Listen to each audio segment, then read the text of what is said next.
वर्गमा म देवगुलिटेको तर्फबाट हार्दिक ज्ञान अभिवादन। साहित्य संज्ञानको बारेमा अघि रमेश सरले थुप्रै कुरा भनिसक्नु भएको छ।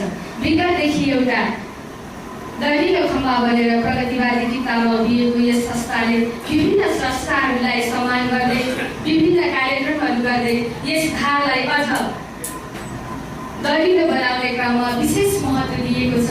आज यस सम्मान अर्पण कार्यक्रममा सम्मानित हुनुहुने सम्पूर्ण आदरणीय व्यक्तित्वहरू र कार्यक्रममा पाल्नुहुने तपाईँहरू सबैलाई हार्दिक स्वागतम भन्न चाहन्छु। हस्त धन्यवाद। काली तास भनेर कोकिलाहरू काला भए तापनि पुज्दै छन् वनमा नरेछ तिनको आफ्नो बसन्ती ध्वनि। के मन ढुक कराउनु प्रकृतिले पापेपना हुन्छ र गौरी शङ्करको नजिक चुचुरा उठ्छन् अरू बामन। यसरी साहित्य संज्ञा उठिरहेको छ। अब राष्ट्र जागरणको हाम्रा लोकतान्त्रिक सशक्त जनतन्त्रको लोकतान्त्रिक कवि युद्धप्रसाद मिश्रको एक थुङ्गाबाट स्वागत गर्छु। मातृभूमि प्रिय जननीको कालीमा मेट्नलाई माथि पुग्ने मुलुकहरूको पाइलो भेट्नलाई नेपालीको पृथ्वी तलमा राख्न अस्तित्व आज जागा बन्दै अघि बढोस् नित्य हाम्रो समाज। अब एक थुङ्गा कलम मान माताबाट एक थुङ्गा बसेर स्वागत गर्न चाहन्छु। जो फुल छन् वनभित्र फुल रसिला एकान्त हो त्यागमा लोभी नाम त्यसलाई हेर्न कसका आँखा परेशान लागेसम्म स्वातै बगाइदियो बालाले अझ खोज्दछौ किन तिमी जिउँदै मरेकोमा छु जाँदा भित्र थिएन हो खती गरे लागेन लाचार छु। अब यो तुलना मेरो आफ्नै साहित्यिक शैलीहरू राजनीतिक शैली त धेरै हुनुहुन्छ। त्यो राजनीतिक मञ्च हुन्छ, त्यो साहित्यिक मञ्च भएको उहाँले साहित्यिक शैलीको प्रति मेरो आफ्नै तुलना गर्नुपर्छ।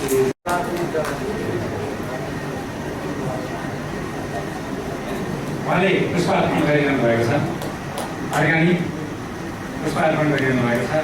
अब म यहाँको सबैलाई अत्यन्त महत्त्वपूर्ण अवसरतिर लैजाने प्रयत्न गर्छु। हामीले राजनीतिक जीवनमा हामीले आदर्श मानेका व्यक्तित्व हुनुहुन्छ आनन्दे भट्टज्यू। जीवनको उत्तरार्धमा उहाँको एउटा पुस्तक सानो पुस्तक आदरणीय गुरुका प्रति सुरुमै म हार्दिक आभार व्यक्त गर्न चाहन्छु, कृतज्ञता जाहेर गर्न चाहन्छु। त्यो किताबको लोकार्पणका लागि अब म ध्यान केन्द्रित गर्न चाहन्छु। किस्तीमा यहाँ दुईटा किताबहरू छन्, दुई थरी किताबहरू छन्।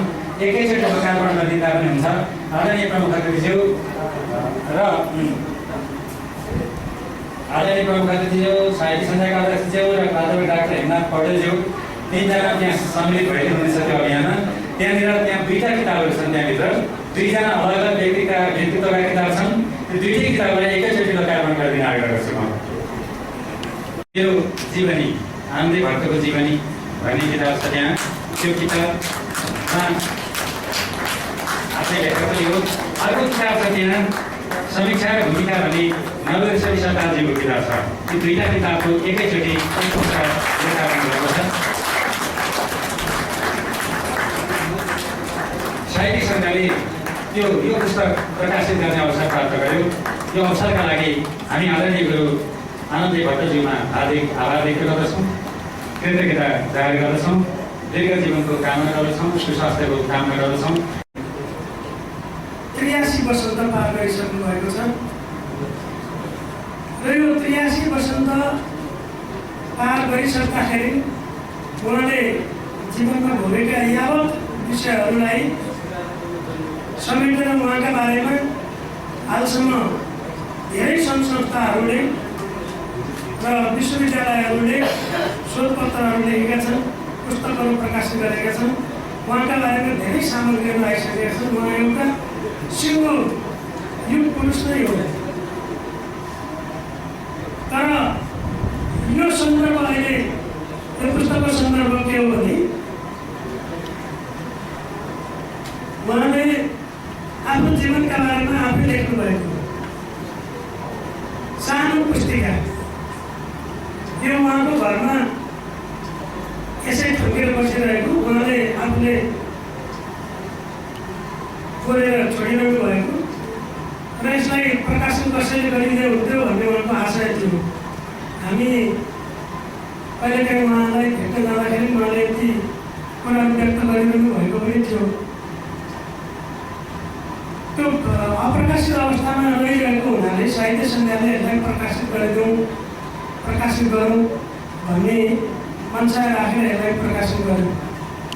पास गरिसकेपछि धनकुटा कलेजमा गएर पढाउनु भयो, त्यसपछि धरान कलेजमा पढाउनु भयो, धरानमा पढाउनु भयो। त्यसपछि आएर उहाँले चितवनमा वीरेन्द्र कलेजको स्थापनाकै निम्ति महत्त्वपूर्ण भूमिका खेल्नुभयो, त्यसको प्रिन्सिपल हुनुभयो र त्यसपछि त्रिभुवन विश्वविद्यालयको पाठ्यक्रम विकास क्षेत्रमा प्राध्यापक रूपमा काम गर्नुभयो। त्यसपछि त्यहाँ उपनिर्देशकको रूपमा काम गर्नुभयो र त्यसपछि नेपाली अङ्ग्रेजी केन्द्रीय विभागमा रहेर पढाउने काम पनि गर्नुभयो। उहाँको अत्यन्तै लामो त्यो शैक्षिक यात्रा पनि छ र शिक्षा क्षेत्रमा उहाँले चितवनमा बसेर वीरेन्द्र इन्टरनेसनल कलेज त्यो कलेजको स्थापनादेखि लिएर त्यसको व्यवस्थापनको पक्षमा महत्त्वपूर्ण भूमिका खेल्नुभएको छ र त्यसपछिका क्रमहरूमा पाठ्यक्रम विकास केन्द्रमा रहँदाखेरि पाठ्यक्रम निर्माण गर्ने कामहरूदेखि लिएर हरेक कुरामा उहाँको महत्त्वपूर्ण योगदान छ। त्यो शिक्षा क्षेत्रमा पनि उहाँको योगदान छ। यो दुईवटा पाटोहरू भयो। तेस्रो पाटो भनेको उहाँको साहित्यिक पाटो हो। यो साहित्यिक पाटो उहाँको 2008 सालबाट सुरुवात भएको छ। 2008 सालमा उहाँले कविता लेखेर त्यसको सुरुवात गर्नुभएको छ। त्यो निरन्तर अगाडि बढेको छ र उहाँका थुप्रै कविता सङ्ग्रहहरू र समालोचनाका पुस्तकहरू प्रकाशित भएका छन्। घरायसी व्यवहारमा समाजमा अहिले पनि नसुकाइदिएको अवस्था हुँदा यही कुराबाट प्रभावित भएर दैनिक समता खोज्ने उद्देश्यले म साहित्य सञ्जालसँग जोडिन आइपुगेँ। यो 39 सालदेखिको कुरो हो। म 59-60 सालमा मात्रै जोडिन आइपुगेँ र यस संस्थाका कार्यक्रमबाट प्रगतिशील विचारले उत्प्रेरित भएर हामीहरू यहाँ जोडिन आयौँ। म मात्रै होइन, अघि भन्नुभयो हामी दम्पति नै जोड्यौँ र मेरो छोराछोरी छोराबुहारी सबै परिवारहरू हामी यहाँ जोडिन आइपुग्यौँ। यसको अर्थ यो होइन कि प्रगतिवादी चिन्तनले जोडिँदैमा सबैलाई तिरस्कार गर्ने त त्यो होइन। जसले आफ्ना धर्म संस्कार चिन्तन मनन आवश्यकता क्षमता अनुसार आफ्ना रीतिरिवाजहरू गर्दै आउनु भएको छ। त्यसमा स्वीकृतियुक्त कुराहरू पनि होलान्, विकृतियुक्त कुराहरू पनि होलान्। कमसे कम लैङ्गिक विभेद र मानवता नभएका कुरालाई चाहिँ यी कुरीति हुँदै भनेर बोलेर हामीले त्यागिदिँदा केही पनि फरक पर्दैन। हामी रूपान्तरित हुँदै एउटा समभावपूर्ण तरिकाले समाजमा जिउन सक्छौँ भन्ने मान्यताका साथ यहाँ पुरस्कार स्थापना गरिएको हो। यस सन्दर्भमा हामीले समाज खेलाउँदा 3 दिनका क्रिया संस्कारदेखि लिएर 13 दिनसम्मका क्रिया संस्कारका हामी नेपालीहरू रहेछौँ। त्यसकारण हामीले यो 5 दिने क्रिया संस्कारलाई स्वीकारिसकेका छौँ। यसैले चित्त बुझ्यो। त्यसपछि 7औं क्रिया संस्कारबाटै सुरु भइहाल्छ। 7औं गर्ने परम्परा के रहेछ भनेर चिन्तन मनन गर्दा श्रद्धा व्यक्त गर्ने रहेछ। हामीलाई श्रद्धा व्यक्त गर्ने परम्परावादी धारभन्दा अर्कै वैकल्पिक व्यवस्थामा सुविधा सन्तोष लाग्छ भन्ने लाग्यो। हामी यता आयौँ। यस अर्थमा हामीले धेरै साथीहरूका बुवाआमाहरू बितेको देख्यौँ, जसले मञ्चमा उभिएर हाम्रो मृत्यु पश्चात यस्तो खाले परम्परावादी क्रिया नगरिदिनु होला, यति दिन क्रिया बसिदिनु होला भनेर उहाँहरूले भन्नुभयो। तर पालना गर्ने बेलामा सामाजिक दबाब आयो, इष्टमित्रको दबाब आयो र आफ्नै घर परिवारहरूले पनि स्वीकार गर्न सक्दा गर्ने पाउन नसक्ने अवस्था आयो। त्यो देखेर हामी जिउँदै हुँदाखेरि पुरस्कार स्थापना गऱ्यौँ भने पछि छोराछोरीहरूले थप्दै लानेछन्। अनि अर्को इच्छा पत्र छोराबुहारी छोरी ज्वाइँ भएका अहिले संख्या नाति नातिनालाई पनि हामीले कुरा बुझाएर उहाँहरूलाई चाहिँ चित्त बुझाएर गऱ्यौँ भने पछि फेरि दबाब हुँदैन र सहज हुन्छ भन्ने उद्देश्यले इच्छा पत्र लेखेर हामीले चाहिँ एउटा फ्रेमै हामीले साहित्य सन्ध्यालाई राख्यौँ र घरमा पनि टँगाएर राखेका छौँ। यस पुरस्कार गर्छौँ भनेर मन मिलायौँ र कृपा पुरस्कार भनेको मदन प्रसाद सत्यालका बुबा कृष्णचन्द्र सत्याल र आमा बा भनेको बालकुमारी सत्यालका नाममा राखिएको हो। यसरी चाहिँ हामी वितरण गर्दै आएका छौँ। जो अहिले पक्कले पाउनुहुन्छ यहाँहरूले थाहा पाइहाल्नुहुनेछ। अब आएँ मैले यो भूमिका र समीक्षा। अब पढ्नै पर्छ भनेर म त 8 कक्षा पास गरिसकेपछि बिहा भएकी मान्छे यी हुनुहुन्छ मेरो जीवन, म श्रीमान पनि भन्दिनँ, हुन त श्रीमती भन्दा के हुन्थ्यो, जीवन सखा भनेर किताबै लेखेको छु। जीवन लगायत ठुलो पङ्क्ति जो साहित्य र सङ्गीतका क्षेत्रबाट जनताको जीवन स्तर उठाउनुपर्छ, चेतना जागृत गर्नुपर्छ, गाउँबाट जनतालाई जगेर्ना गर्नुपर्छ, जनताको चेतनालाई सम्मान गर्नुपर्छ र त्यो सम्मानित चेतनालाई संस्थाहरूले अगाडि बढाउनुपर्छ।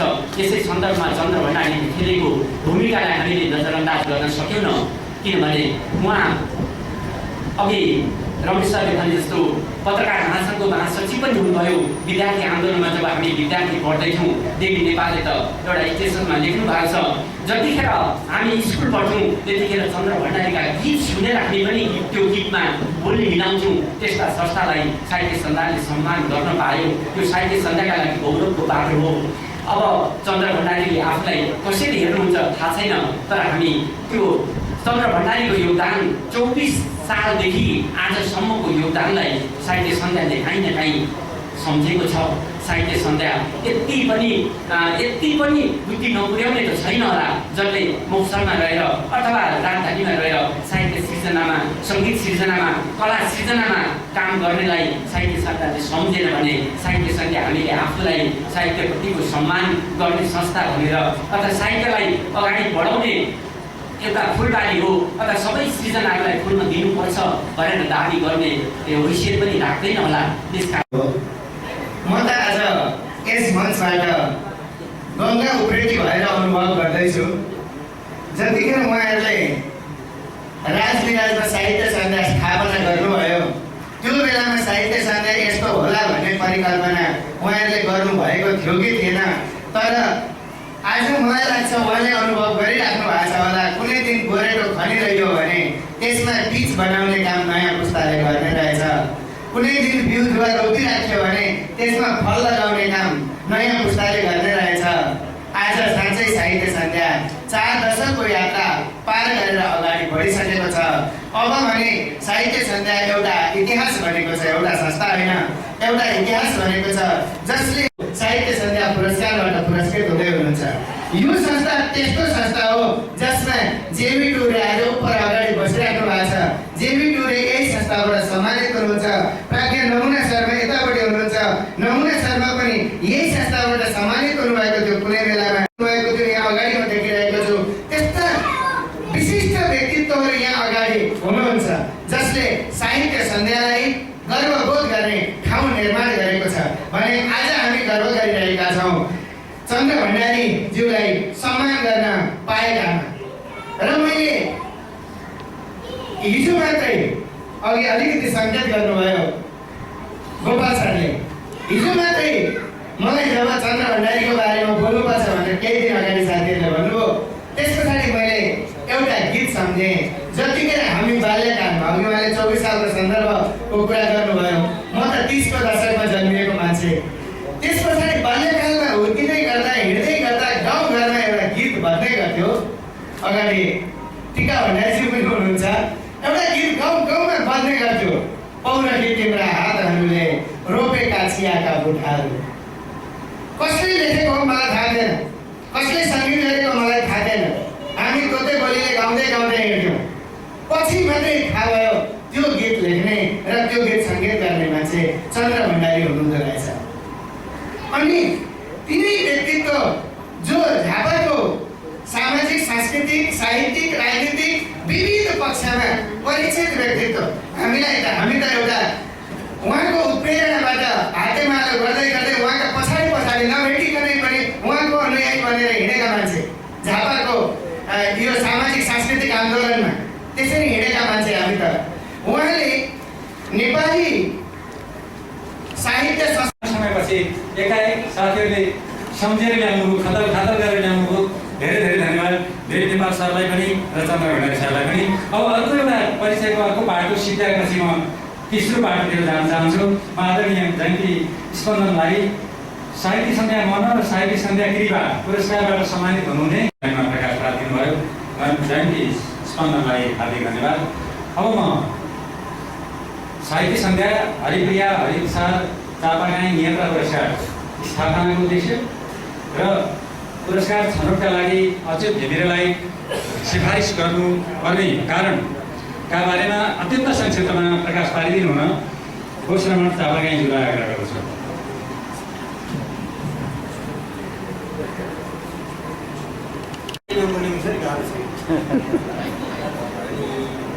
अन्देव सर मञ्चमा धेरैजना हुन्छ, कसको नाम लिने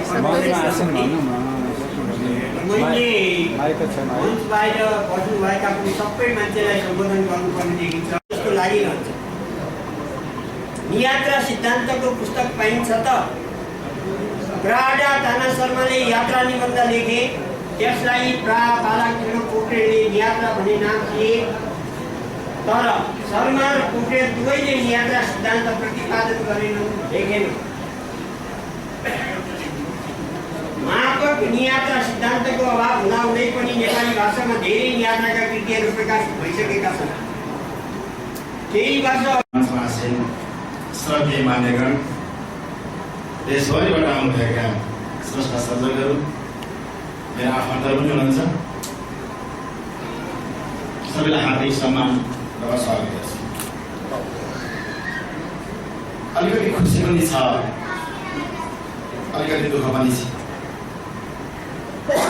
खुसी यसमा नै छ कि सम्मान गरिदिनु भयो, पुरस्कृत गरिदिनु भयो। प्रमुख अतिथि मौलाना प्रसिद्ध आइदिनु भयो, विशिष्ट अतिथि प्रज्ञा प्रतिष्ठानका कुलपति आइदिनु, एकदम खुसी लागेको छ। दुःख अलिकति छ कि साँच्चै गाउँका दूर दराजमा छोपिएर बसेकाहरू, कुहिरोमा छोपिएकाहरू, तुषारसँग लडाइँ खेलिरहेकाहरू, साह्रै भावना गरेर चिसो ठिमा कुजिएर मुलुकबाट स्वर्णिम सपना देख्ने, सुन्दर सपना देख्ने थुप्रै सिक्किहरू पुगेका छन्। पछिल्लो पालोमा नआए पनि हुन्थ्यो। उहाँहरूलाई उछिनेर पुरस्कृत गर्दा अलिकति हिँड्न पनि हुन्छ। किन म देशका कुना कन्दरामा घुम्छु र स्वदेखि बाहेक थुनामा सबै जिल्लामा गइरहेको छु। काठमाडौँमा लामै समय बस्यो, आन्दोलनका नाममा बस्यो, सिर्जनाका नाममा बस्यो, काठमाडौँका 4वटा जेल पनि बस्यो। काठमाडौँको लामो अनुभव छ, काठमाडौँ उस्तै छ। मैले यो ठाउँ मेरो होइन, यहाँ मैले बस्नु हुँदैन भनेर म गाउँ फर्केको मान्छे। मलाई धेरै भन्छन्, त्यसबाट पनि आउँदाखेरि धेरै साथीहरूले भन्नु त काठमाडौँ नै आइज। मैले भने कदाचित म यो काम गर्दैन। राजनीतिक हुन दूर छिटोको कुरा अब त्यो मबाट सम्भव छैन। त्यो ठाउँ अब हाम्रो लागि होइन। एउटा निश्चित कालखण्डमा हामीले जेल भोग्यौँ, नेल भोग्यौँ। मुलुकका लागि, मुलुकको भाग्य भविष्य निर्माण गर्नका लागि आफ्नो आहुति दियौँ, त्यसमा गर्व छ। राजनीतिको कुनै पनि सीमा नजिक उभिएर अब सिर्जना गरिरहेको यो गुरुजी पक्का।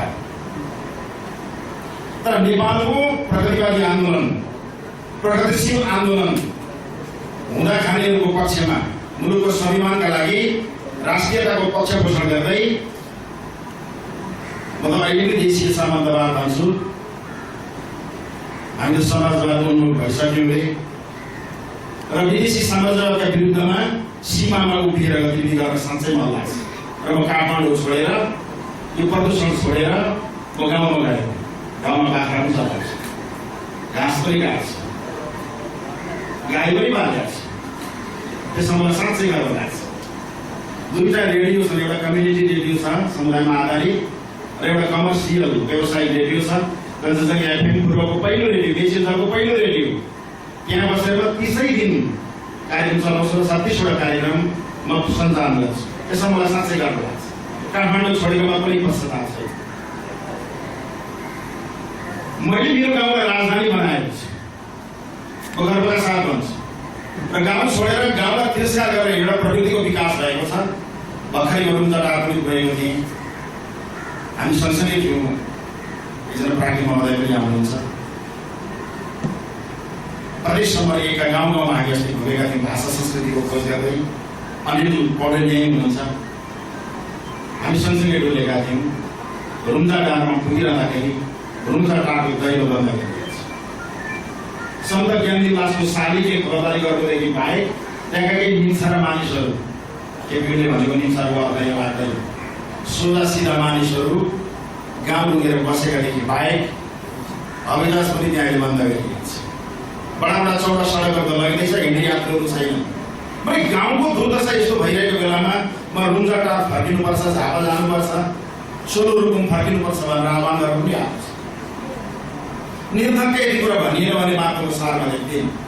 काठमाडौँमा रमाएर, आत्मरतिमा डुबेर, गाउँलाई बिर्सेर, आमालाई तथानाम गरेर, धर्मको किनबेचलाई ठुलो ठुलो हेरेर, घर घरमा बासीवाद खाँदैछ, साम्राज्यवादले कुनै गीत, कुनै कविता, कुनै भाषण, कुनै मन्तव्य, कुनै सिर्जना नलेखेर कवि उनीहरू बोल्दा। काठमाडौँमा मैले एकचोटि अन्तर्वार्ता लिएको थिएँ 1 घण्टा 27 मिनट। अनिल पौडेलले मलाई त्यहाँ पुर्याउनु भएको थियो। संस्कृतिविद जोशी महोदय, उहाँले भन्नुभएको थियो कि काठमाडौँको ललितपुरको यो कृष्ण मन्दिर, पाटन मन्दिर कुनैको सुरक्षित रहेन, विधर्मीहरूले यहाँ पनि पाइला टेकेका छन्। कोही बोल्दैन। हजारौँको सङ्ख्यामा काठमाडौँमा चर्चहरू बनिरहेका छन्, कोही बोल्दैन। म चर्च विरोधी मान्छे होइन, तर नेपालको सार्वभौमिकता, नेपालको अस्मितालाई, नेपालको स्वाभिमानलाई निर्मल कुल्चनामा थोक्नका लागि हाम्रो संविधान साक्षी बस्यो। संविधान बनाउने हुतियालाहरूले मुलुकलाई सर्वनाश गरेको वर्तमान हामीसँग छ। त्यो संविधानलाई उलटफेर गरेर नयाँ संविधान बनाउनका निमित्त एकचोटि हामी संविधान सभाका सदस्य बन्छौँ। यति चाहिँ म भन्छु। त्यो राजनीतिक रूपले होइन, सामाजिक रूपबाट राष्ट्रिय स्वाभिमानका साथ हामीले एकचोटि सिंहदरबार बस्नुपर्छ। यो संविधान काम लाग्दैन। यिनै गीतहरू, यिनै भाकाहरू, यिनै मर्मर संविधानलाई टेकेर हामी गाउँमा बसेर गीत गाउँदैछौँ, सङ्गठित हुँदैछ, भाषा साहित्य र कलाको पक्ष पोषण गर्दैछ। हामीले नचाहेका माग र मुद्दाहरू उप हाम्रो संविधान बोल्यो। युद्धमा हामीहरू थियौँ, बर्र गोलीका पर्र लागेका बखत हामी प्रत्यक्ष प्रसारण गरिरहेका थियौँ। चन्द्र भण्डारी त्यही छ र मुलुकका केही सञ्चारकर्मीहरूले त्यो आँट हिम्मत गरे। आम देशवासीले, कवि, लेखक, सर्जक र पत्रकारहरूले त्यो भूमिका निर्वाह गरे। त्यो भूमिका निर्वाह गर्नुको मन दुखेको छ। एउटाले चिच्याएर केही हुँदो रहेनछ। त्यसर्थ मुलुकको भाग्य र भविष्यलाई निर्माण साँच्चै गर्ने हो भने मन ओछ्याएर, तन ओछ्याएर, सर्वस्व गुमाएर एकचोटि समर्पणको अभियानमा हामीले जोड्नै पर्ने हुन्छ। फेसबुक संस्कृति, एकजना यहाँ प्रसिद्ध कलाकार साथी हुनुहुन्छ, महिलाको भेषमा उहाँले एउटा फेसबुकमा तस्बिर राख्नु। मैले उहाँलाई सार्वजनिक रूपमा लेखेर पठाइदिएको छु। मलाई उहाँ ठुलो ठुलो हेर्दै हुन्छ, म अनन्य मेरो मित्र। यो मनोरञ्जनमा डुबेर, राजधानीमा बसेर प्रगतिशील आन्दोलनलाई हान्न सक्दैन साथीहरू, सकिँदैन। शान्ति र समृद्धिको गीत गाउन सकिँदैन। हुँदा खानेहरूको भविष्य निर्माण गर्न सकिँदैन। बलशाली चेत निर्माण गरेर सुदूर भविष्यको पुस्तालाई कसरी आकर्षित गर्ने धुनमा हामी लाग्नुपर्छ। काठमाडौँमा बसेर वा काठमाडौँ छोडेर यो काममा हामी लाग्यौँ भन्दा पनि आह्वान गर्न आएको छ। आमा दिदी बहिनीहरू कति वर्ष उदासी भई सुखको सधैँ प्यासी भने अघि एकजना प्राज्ञ महोदयले आफ्नो विचार राख्नु महिला त्यो गीतले अहिले उहाँलाई व्यङ्ग्य गर्छ, मलाई व्यङ्ग्य गर्छ, स्वयं जेबी चुरेलाई व्यङ्ग्य गरिरहेको छ। तर हामी गीत गाइरहेका छौँ। जुन धरातलमा उभिएर हामीले गीत गायौँ, जुन भावनाका साथ हामी अहिले प्रेरित भयौँ, उत्प्रेरकको भूमिका निर्वाह गऱ्यौँ, जसले हामीले उठाए, ज्ञान दिए, मन्त्र दिए, आज तिनीहरूको अनुहार हेर्दाखेरि विरक्ता लागेको छ। यो राष्ट्र बस्दैन दिएको नेतृत्वबाट। राष्ट्रिय स्वाभिमान जिउँदो रहन सक्दैन, जीवन्त हुन सक्दैन तिनका गतिविधिबाट। अहिले निर्माण विनिर्माण भइरहेको तिनको आदर्शले यो मुलुकको स्वाभिमान बाँच्न सक्दैन। त्यसर्थ अहिले सबैभन्दा जटिल अवस्थामा हामी छौँ। सबभन्दा ठुलो प्रतिपक्ष हामी काङ्ग्रेस हो। हामी भनेको कवि, लेखक, गायक, स्रष्टा र सर्जकहरू जुनसुकै कित्तामा जुनसुकै क्षेत्रमा हामीहरू छौँ। साँच्चै गतिशील गरेर उठ्नुपर्ने आजको आवश्यकता हो। यसको पर हामीले सङ्गठित हुनुपर्छ भन्ने म मलाई धेरै भन्नु छैन। म साँच्चै सिमानामा उभिएर खबरदारी गर्न मलाई रहर लाग्छ। र पूर्वोत्तर भारतका 8वटा राज्य सिक्किमदेखि अरुणाचलसम्म, मिजोरमसम्म, त्रिपुरा, असम, मणिपुर, मेघालय यी क्षेत्रदेखि अलिकति मास्तिर बर्मासम्म हामी 6 महिनामा 2-4 चोटिका भ्रमण गर्ने गर्छौँ। बर्मामा साथीहरू जानुभएको छ। 2.5 लाख नेपालीको जनसङ्ख्या छ।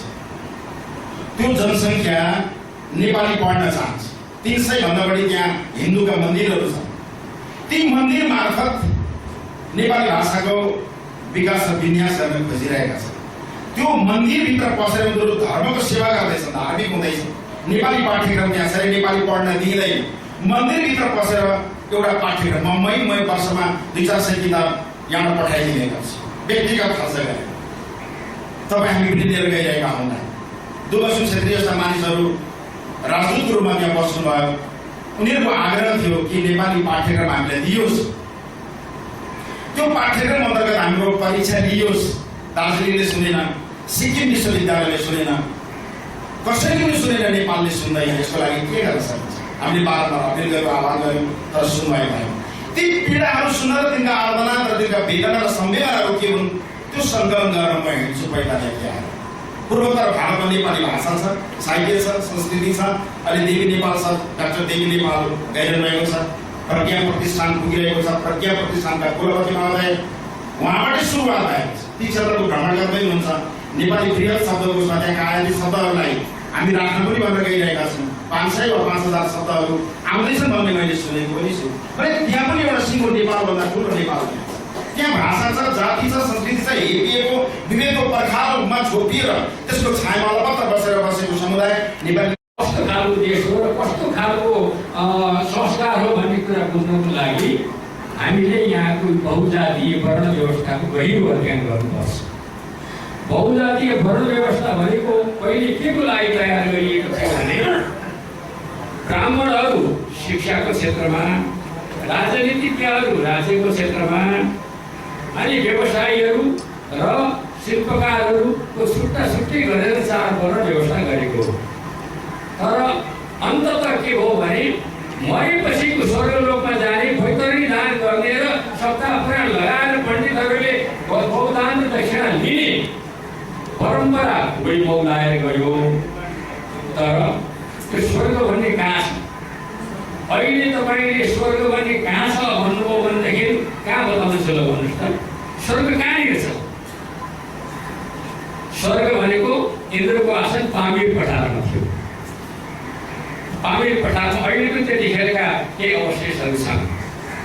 शिव कहाँबाट आएका थिए भन्दा कैलाशबाट नेपाल झरेका थिए।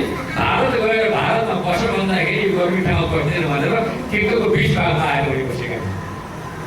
गौतम बुद्धले किन 2500 वर्ष अगाडि जातपात केही पनि होइन भनेर त्यसरी हिँड्ने? त्यस बुद्धलाई हामी सबैले ढोग्ने। तर त्यो जातपातको संस्कारबाट हामी मुक्त नहुने। हामी नेपालीको बानी कहाँबाट आएको भन्दाखेरि यो रूढी, जातिवाद, अन्धविश्वास र यो वर्ण व्यवस्थाले गर्दाखेरि हाम्रो नेपाललाई र विशेष गरेर भारतको प्रभावले गर्दा हामी अहिलेसम्म पनि अझै पनि हाम्रो देशमा तपाईँले सँगसँगै शान्ति दाइसँग बसेर खाना खानुहुन्छ भन्ने भने यहाँ उठाउन गाह्रो छ। उठाउनु त